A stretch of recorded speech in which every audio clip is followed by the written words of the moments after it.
Cada vez hay más casos de cáncer renal, 7.300 nuevos cada año en España. No se sabe bien por qué aumenta su incidencia y por lo tanto es difícil prevenirlo. La buena noticia es que ya hay tratamientos efectivos para al menos prolongar la esperanza de vida de los pacientes.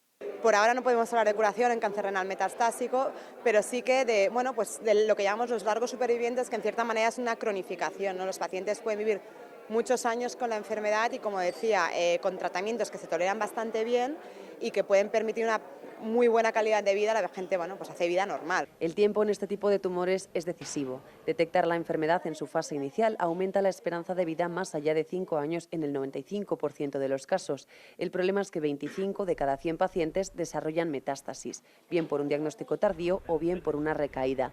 Ahí la tasa de supervivencia cae de manera drástica, aunque también se está avanzando. La buena noticia es que también para estos pacientes, recientemente, con el desarrollo de la inmunoterapia y de nuevas drogas, pues estamos consiguiendo incrementar de una manera estadísticamente muy significativa la supervivencia de los pacientes a corto y a largo plazo. Tanto es así que gracias a la inmunoterapia combinada con otros tratamientos farmacológicos ya se ha comenzado a ver la desaparición total del tumor en el 10% de los casos de cáncer de riñón metastásico.